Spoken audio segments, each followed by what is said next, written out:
You know, somebody who comes to the U.S.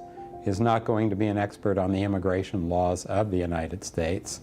So, I mean, the first thing, if possible, if they can stay legal and follow the U.S. immigration laws, they're going to be a lot better shape than if they overstay their visa or work illegally. If they're not sure what to do, right now they can get a tremendous amount of information on the internet, but some of it is reliable and some of it is not reliable, so they have to sort out and get an immigration attorney to help them. And they should look for things like, how much experience does that person have? How much expertise does that person have? And they might want to interview 2 or 3 immigration attorneys until they get somebody who they have confidence in. Changing status, meaning changing status from one temporary type of visa to another temporary type of visa, really depends on what type of visa you're on in the first place. You know, most people who come here, about 35 million people a year, come to the U.S. as a visitor.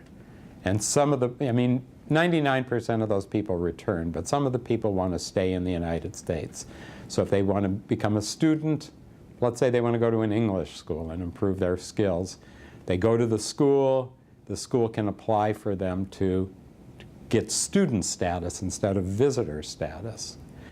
But if they're here for a while and then they say, hey, I want to go to school, or I got a great job offer and I'm a professional, then they can be sponsored, let's say, by the employer, like a nurse, for instance. A nurse can ask an employer to sponsor her while she's in the United States as a student or as a visitor.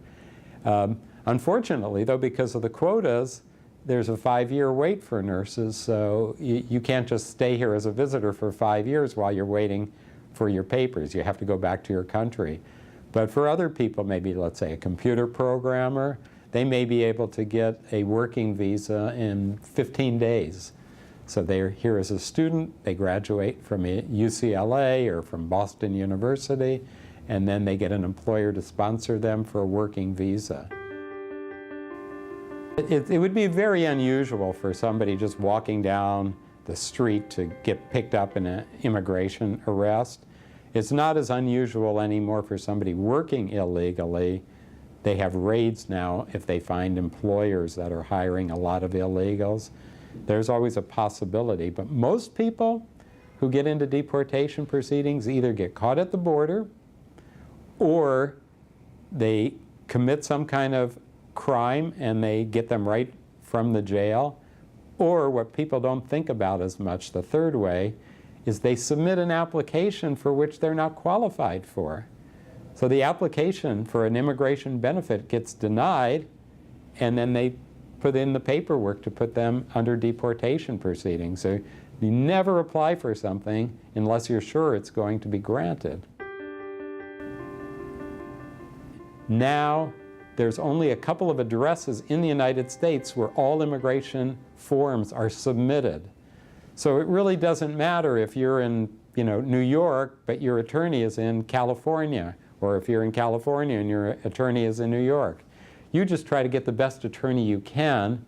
Most of my clients, you'll be surprised, because we have a website that's pretty popular so they know about me, most of my clients I have never met and will never meet, but we get them the temporary work visas, we get them the green card, we get them citizenship, and we never actually meet. We just talk on the telephone. And the only time they've ever seen me is my picture on the internet. And there's one last thing that I'd like to say. In picking an attorney, you can get some help, because an immigration attorney, if they're admitted to the state bar in any of the 50 states, can practice in any of those states because it's a federal law. It's not like being a divorce attorney where you just have to practice in that particular state. So there's 4 states, California, Florida, Texas, and North Carolina, that make you go through tests if you want to. It's voluntary to be a certified specialist in immigration law. And anybody who can qualify as a certified specialist is really a pretty good attorney. So here in California, there's maybe 1,000, 2,000 people who call themselves immigration attorneys, but only 130 of them have passed the test, got references, you have to have a certain amount of experience. So if I were shopping for an immigration attorney, even if I were in Louisiana, and I would go to one of those 4 states online, not, you know, you don't have to travel out there. I would look for the certified specialist. I'd read their biographies on the web page and make sure you're comfortable with that attorney. And when you are, then you probably got the right guy.